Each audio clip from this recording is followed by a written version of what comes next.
예, 제가 맡은 부분은요. 이제 제목은 이것을 행하십시오. 누가 무엇을 해야 하는가 이제라고 하는 그 첫 번째 단락입니다.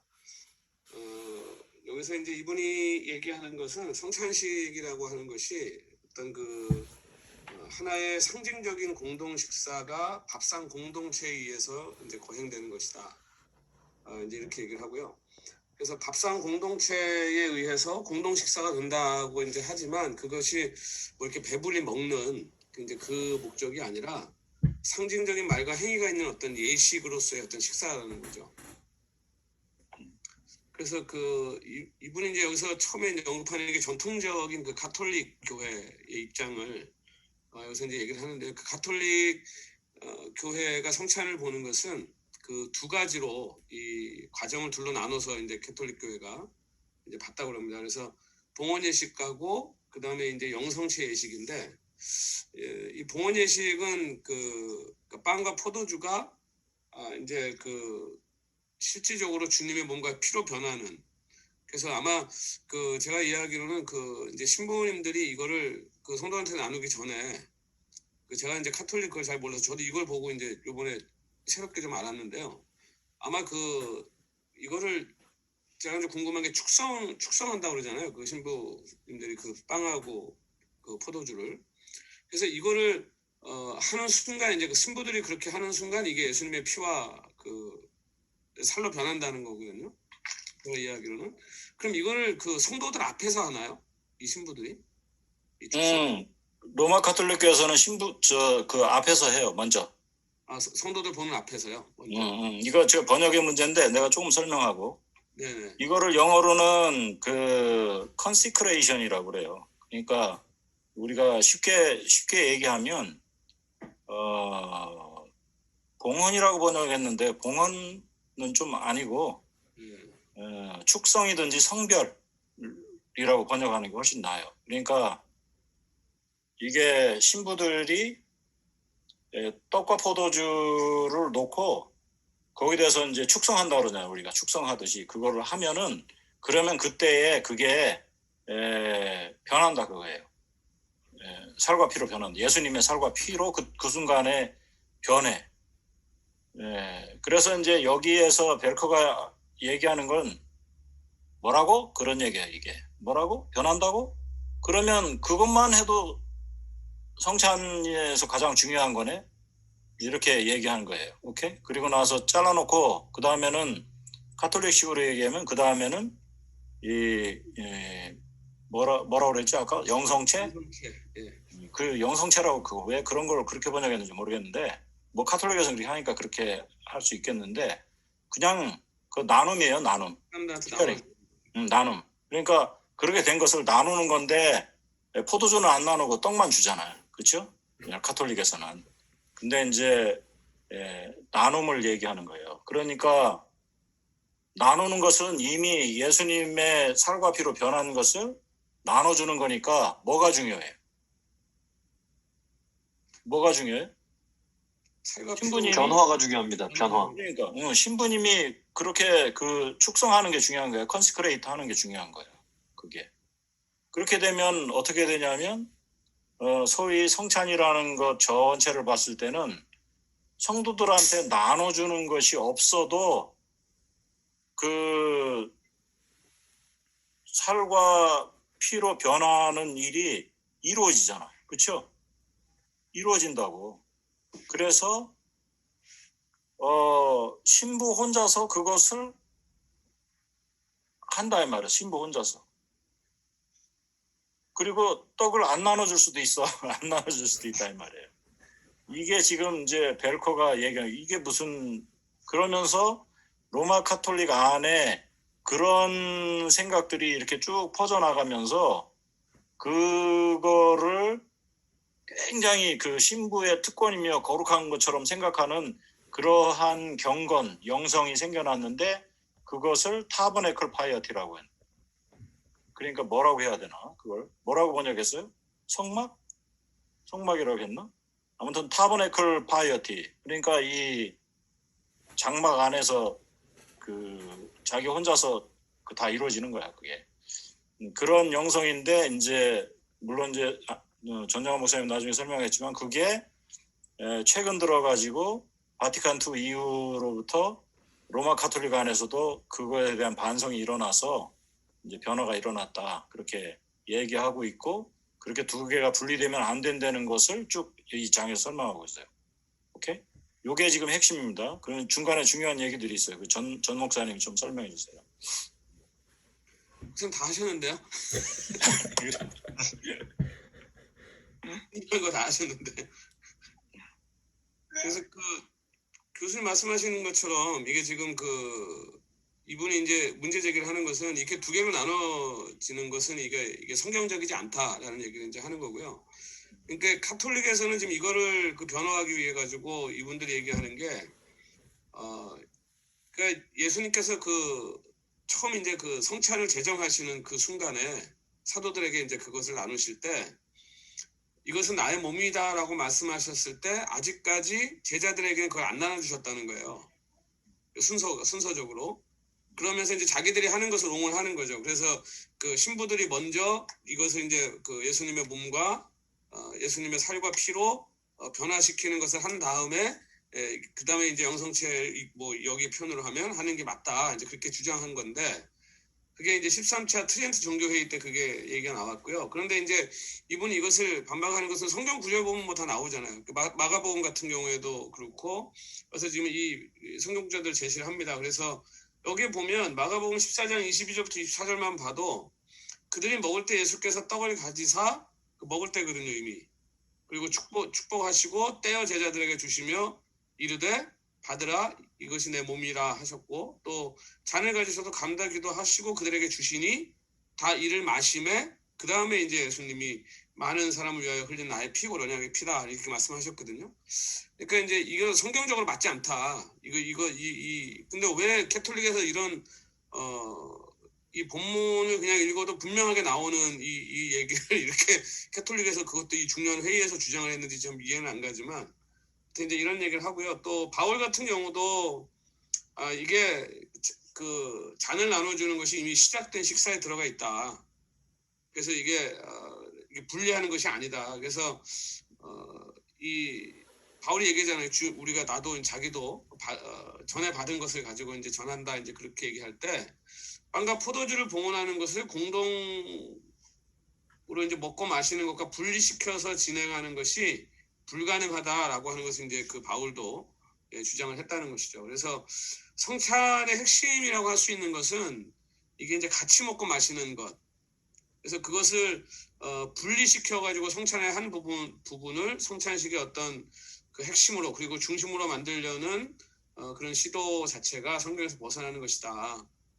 그럼 이제 우리 개혁교회라든지 종교개혁 후의 교회 그리고 정교회 같은 경우는 이제 어떻게 이것을 보는가? 그랬을 때 성찬식이 예수님의 이름으로 모이는 공동체의 어떤 예배적 행위다라는 사실에서 이 정교회라든지 우리 개혁교회가 이제 일치를 보고 있다는 것이죠.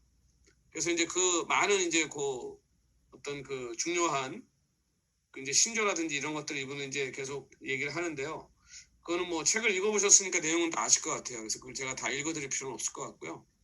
그래서 어쨌든 중요한 것은 앞에서 얘기한 것처럼 성찬식이 예수님의 이름으로 모이는 공동체 어떤 예배적 행위 그거다라고 하는 것을 계속 이제 뒷받침하는 얘기들이 계속 나오고 그리고 이제 아까 교수님 말씀하신 것처럼 이제 캐톨릭 교회 안에서도 이거에 대한 변화가 이제 일어나거든요. 이거에 대한 이제 변화의 물결도 이제 일어나는데 그래서 성찬식이라고 하는 것이 본질적으로 사귐의 식사고 그 안에서 먹는 것과 축성 행위를 분리시킬 수 없다. 이 사실에 대해서 이제 개혁교회가 찬성하고 있고 그리고 이제 성공회라든지 동방정교도 그 점에서는 일치를 하고 있습니다. 그래서 이제 그 증거들이 어떤 성공회나 루터교 사이에서 대화에서 나온 이제 플라하 보고서라는 같은 경우에 거기서도 보면 축성이라고 하는 것이 빵과 포도주라는 성찬식의 기본 요소를 구별짓는 것. 그러니까 이거는 이제 빵이 예수님의 몸이 되고 포도주가 피가 된다는 이제 그걸 가리키는 거죠. 그다음에 제정사와 더불어 감사의 말을 하는 것 그리고 예식의 말씀 속에 명백하게 나타나든지 또는 안 나타나든지 성령을 요청하는 것을 뜻한다. 이렇게 이제 분명하게 얘기를 하고 있고요. 또 성공회와 동방종교의 모스크바 선언이 1976년에 있었는데 여기서도 빵과 포도주를 축성하는 것은 전체 성찬 의식에 속한 것이다 이렇게 얘기를 합니다. 그러니까 이게 분리하면 안 된다는 거죠. 그다음에 이제 20세기 이후에 이제 이 카톨릭의 입장의 변화가 일어나기 시작하는데요. 받아 드십시오. 이것은 나의 몸입니다라는 마지막 만찬에서 주님의 말씀을 따라서 선물로서 그리스도의 임재와 성찬식에서 먹는 행위를 분리시켜서는 안 됩니다라고 얘기를 했다는 거예요. 네. 그러니까 이거는 굉장한 사실 이제 변화죠. 그리고 1978년에 이제 로마 카톨릭하고 루터교 위원회가 주님의 만찬에 대한 선언을 합니다. 거기서 뭐라고 얘기하냐면 루터교인들과 카톨릭 교도들은 공통적으로 성찬식은 본질적으로 사귐의 식사라는 사실을 확인하고 있습니다라고 이제 공식적으로 그렇게 이제 발표를 했고요. 또 살리스베리 본문에도 보면 만약에 예배와 공동체의 성찬식이 완전히 분리된다면 그 외경심은 진정한 성찬식 교리와 모순이 되는 것입니다. 그리고 예배를 그리스도 안에서 모든 교인들이 사귐이라는 원초적인 목적과 둘로 분리시키는 것은 성찬식을 왜곡시키는 것입니다. 이렇게 얘기를 하고 있다는 것이죠. 그래서 이제 1977년에 나온 로마 카톨릭과 우리 개혁교회의 이제 일치되는 그 신조가 있는데 거기에서도 보면 교회와 세계 속에 계신 그리스도에서도 이제 그 신조가 이 제목이 이거였나 봐요. 교회와 세계 속에 계신 그리스도. 근데 거기에 보면 가톨릭 신자들과 개혁교회 신자들은 우리가 이것을 행하여 나를 기념하라라는 주님의 계명에 순종하기 위하여 모일 때마다 그리스도는 우리 가운데 계십니다라는 것을 공동으로 함께 강조하고 있다. 그래서 또한 성찬식을 시작하는 것이 사랑의 공동체로서 교회를 구성하는 것이라고 믿는다. 이제 그렇게 되어 있습니다. 그래서 그러면 이제 초대교회 성찬식은 어땠을까? 이분은 이제 초대교회 이제 넘어가서 이제 보는데요. 그게 이제 성찬 예식이 초기 기독교회 속에 오랫동안 있어 왔죠. 그래서 3, 4세기가 지나면서 그전에는 실제로 이제 모였을 때 성찬 자체가 실제 이제 식사였죠. 그때는. 근데 그게 같이 이제 속해 있었는데 이게 이제 3, 4세기가 지나면서 교회 공동체의 사귐이 더 이상 공동 식사로 모이는 모임 안에서 존재하지 않게 된 겁니다. 3, 4세기부터. 이제 그렇게 되면서 교회 공동체는 밥상 공동체에서 어떤 교환 또는 이제 전달 공동체로 이제 이게 존재하게 됐고요. 그래서 이 교환 전달체 전달 공동체라는 게 이게 해석이 원어가 어떻게 되는지 제가 잘 모르겠는데 이게 지금 정확히 뭘 가르치는 건지는 제가 잘 이해가 안 돼요. 요 부분이. 그리고 초기 공동체에서 밥상 공동체하고 그다음에 이제 공동 식사가 본질적이었던 것에 반해서 예식적인 성찬식은 이제 더 이상 단순한 공동 식사와는 연결되지 않게 된 것이죠. 그래서 순서 자체도 이제 오전에 예배가 있고 그다음에 아마 소모임이라든지 그 성경 공부라든지 이런 것들이 있었던 것으로 보이고 그 다음에 성찬식이 이어졌다는 거죠. 그 다음에. 그래서 이 성찬식 안에는 예수 그리스도의 현존이 고난의 세상을 사는 사람들에게 대한 구원과 보호가 하나님에 대한 찬양 그리고 하나님의 현존을 전달하는 어떤 전달자로서 사랑의 높임이 핵심으로 들어가 있기 때문에 그러니까 의도적으로 단순한 공동 식사에서 표식적이고 상징적인 만찬으로 이게 이제 넘어가게 됐고, 근데 그게 이제 의미가 있다. 이분은 그렇게 이야기를 하고 있습니다. 그러나 이제 성찬식은 동시에 구체적으로 모인 교회 공동체를 위한 하나의 이제 식사라는 것이고요.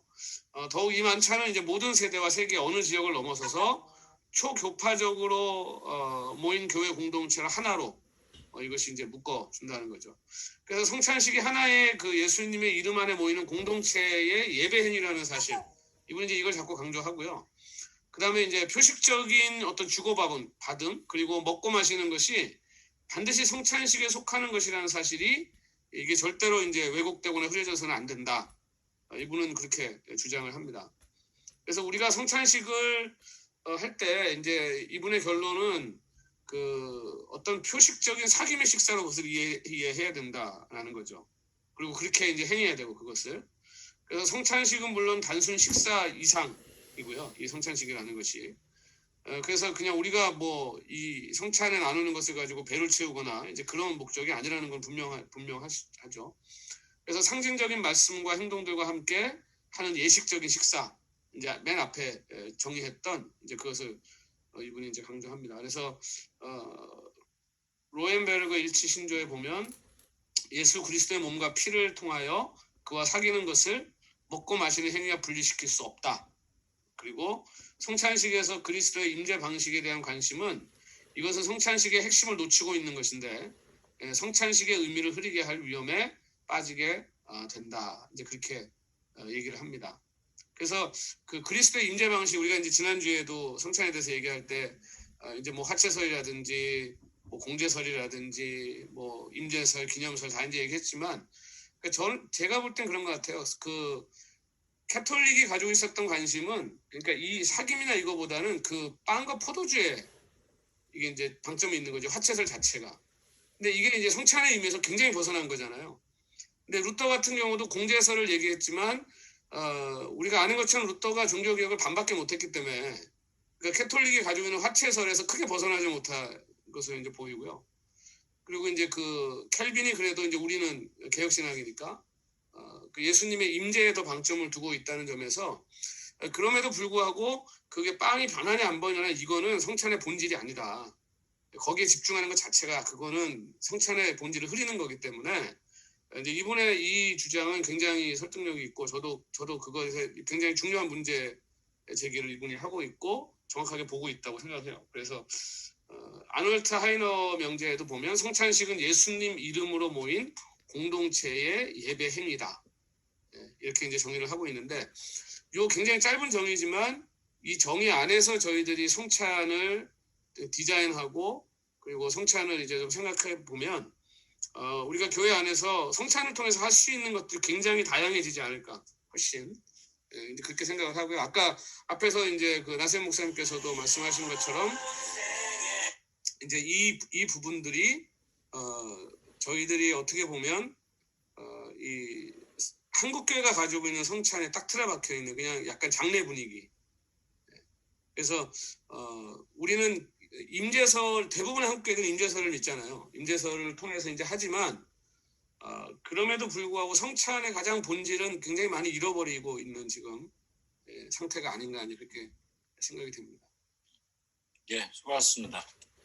그래요. 그 여기에서 또 이제 아까 조금 설명을 하셨지만 그 핫 이슈 중에 하나는 그 3, 4세기까지 그 이전에는 아마도 이 성찬식이 식탁의 자리 가운데서 이루어졌을 거다 하는 것입니다. 그렇죠? 그러니까 그 뒤에 이제 기독교가 공인되면서 예배가 기독교 공동체가 세상 바깥으로 나오게 됐고 건물을 또 받게 됐어요. 그러니까 기독교가 황제가 서포트하는 종교가 되면서 황제와 귀족들이 공공 건물들을 기독교에 기증하게 되거든. 그래서 그 공공 건물들이라는 게 다른 게 아니라 그리스 신들을 섬기던 사원들이었다고. 우리로 말하면 절간들, 한국신은 그런 거를 주게 돼요. 공짜로 주게 된다고. 그래서 그것을 기독교식으로 고쳐가지고 이제 사용하게 되거든. 그래서 최근에 이제 그 고고학에 의하면 그런 옛날 그 유명한 그런 교회당 뭐라고 해야 되나 사원 네 그걸 보면은 그 밑에 기초석을 훑어내면 거기 옛날에 그런 그 그리스 로마 신들을 섬기던 그런 제단 같은 것들이 아직 남아 있단 말이에요. 그 기단에. 오케이? 그게 이제 기독교가 공인되면서 일어난 일이에요. 그런데 거기에 중요한 변화가 뭐냐면 예배를 낮에 드리게 됐다는 거예요. 오전에. 오케이? 그 이전에는 대부분 박해 받았을 때는 언제 드렸을 것 같아요? 예배를? 밤에 피해서. 예, 저녁 때부터 밤에 드렸다고. 밤에. 그러니까 고린도 그 전서에 나오는 그 배경에 바울의 말에 너희들이 모일 때 밥 먹고 와라 배고프면 이게 뭐냐면 일하다가 온 사람들 중에 늦게 온 사람들 일에 노예나 이렇게 예속돼 있어가지고 밥도 못 먹고 온 사람도 있다 이 말이에요. 저녁에 그 예배 참석하러 올 때 굶주리고 온 사람도 있는데 여기 있는 사람들은 그렇지 않고서 음식을 갖고 와가지고서 거기서 저녁 식사를 같이 했다 이 말이지. 그런데 먹을 거 나눠주지 않고서 그리고 나서 성찬이 벌어졌다 그 말이에요. 거기에서. 그렇죠? 그러니까 이 성찬의 맥락이 그 식탁이 있는 가운데에서 함께 식사를 하면서 그 중간에 이것을 기념했다 이 말이에요. 그게. 그러니까 지금 이제 우리가 이것을 재생하려고 그러면 어떻게 될 건가? 그거 한번 생각해 볼 문제고, 그리고 그렇게 예배가 식사와 분리되면서 일어난 일들이 성찬과 예배, 성찬식과 예배식이 분리됐단 말이에요. 오케이? 지금 우리가 경험하고 있는 대로 이게 그 뒤에 이제 우리 크리스천덤, 기독교, 유럽이 기독교 세계가 되면서 이게 자연스럽게 이게 그런 식으로 다 변하게 된 거예요. 그러니까 우리가 성찬의 의미 자체가 매우 형식화될 수밖에 없는 그런 배경을 갖게 된 거죠. 오케이. 이것을 여기서 지적하고 있어요. 그런데 중요한 거는 그건 이제 우리가 애찬이라고 번역돼 있고 아가페라고 나와 있는데, 이 애찬을 어떻게 회복해서 그걸 할 수 있을까? 그 다음에 이제 한 가지 내가 얘기할 것은, 이게 한신이나 감신 쪽에서는 이 커뮤널 밀 이거를 밥상 공동체라고 자꾸 번역했거든.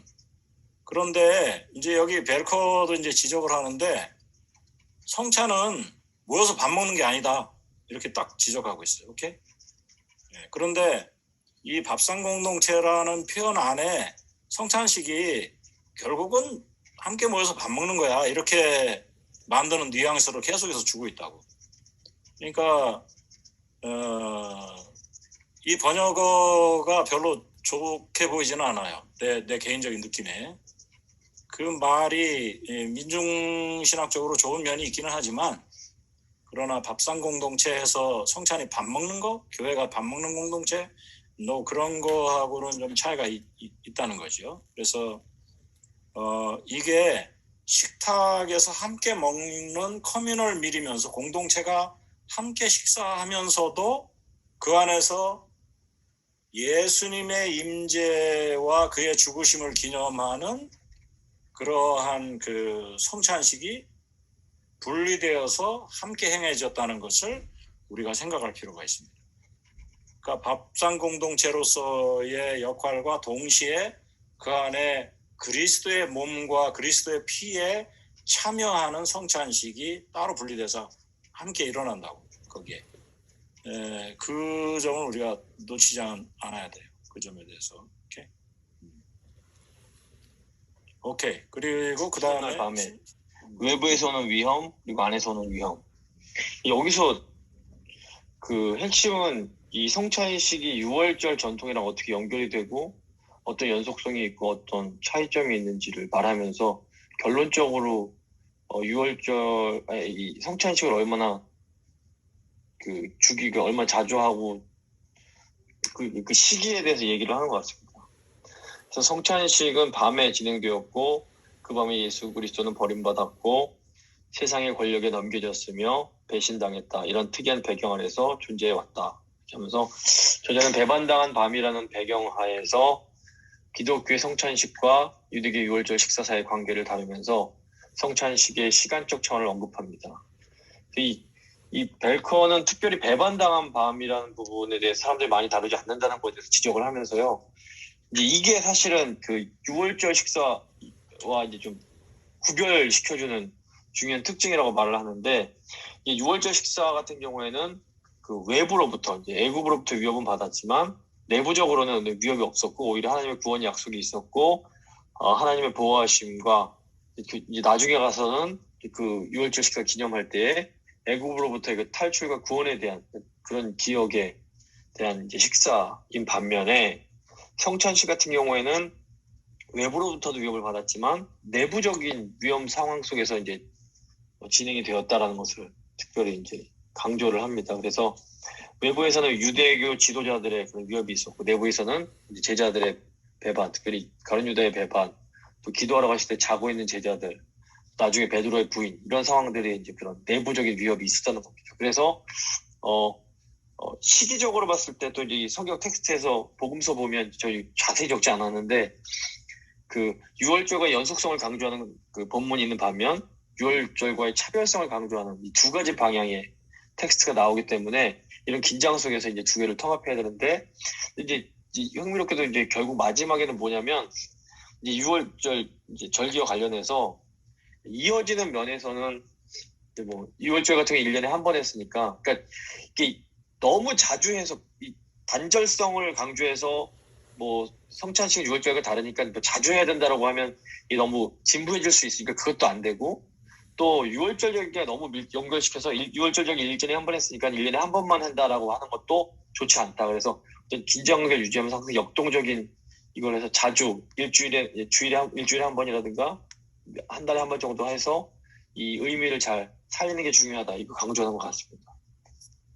네, 이상입니다. 그래요? 저기 신성훈 목사님 그냥 벨커를 우습게 알았어. 그런 거 봅니다. 그래. 근데 여기 이제 그 핵심적인 얘기는 했는데 이 장에서 벨커가 그 밤에 잡히시던 밤에 이 부분은 우리 허재영 목사님이 좀 이따가 설명하실 거고 이 부분 거기서 더 다뤄요. 거기는 여기서는 설명하다가 말았어요. 그래서 그 뒤에 가서 설명하는데 그건 뒤에 나중에 언급하기로 하고 그 뒤에 이제 이 벨커가 주로 여기서 설명하고자 하는 것은 예수님의 성찬식이 6월절 식사와 어떤 관계가 있느냐 하는 거예요. 그랬을 때 그 예수님이 실제로 성찬식을 행한 그 식사를 하고 성찬식을 하는 그 장면을 보면 6월절이 시작되기 직전에 그 일을 행하셨다고 본문들이 말하고 있다 그 말이에요. 그러니까 많은 이게 엄격한 그런 많은 신학자들이 이것은 6월절 식사는 아니었을 거다 이렇게 얘기한다는 거예요. 오케이? 예, 그런데 벨커는 그 말이 맞는데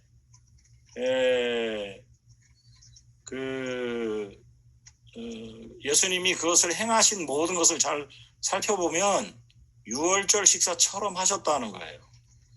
오케이? 특히 누구를 그 근거로 되냐면 그 요아킴 예레미야스라는 유명한 신약학자가 있어요. 1950년대 독일의 신약학계에 혁명적인 화두를 던진 사람이에요. 그 사람이 왜 그게 6월절 식사여야 하는지 그러니까 시기적으로는 시차적으로는 안 맞는데 왜 6월절 식사여야 하는지에 대해서 쭉 설명을 한 것을 쭉 얘기하고 있어요. 오케이? 예.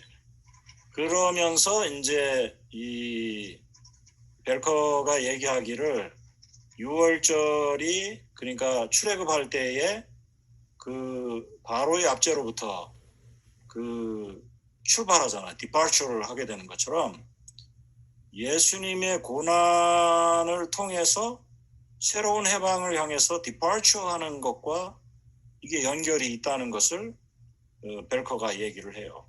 오케이?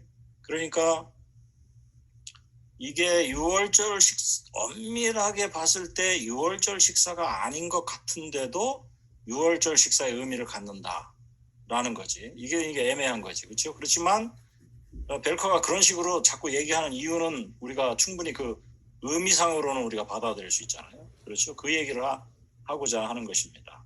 여기서. 그런데 이제 그 다음 포인트는 어느 학자가 그걸 조사하면서 이게 유대인들의 매일의 데일리 브레드, 매일 먹는 식사 시간에 그 축하하신 것과 갖고 그 식사의 연장으로서 성찬식을 했다. 그렇게 얘기했다 그 말이에요.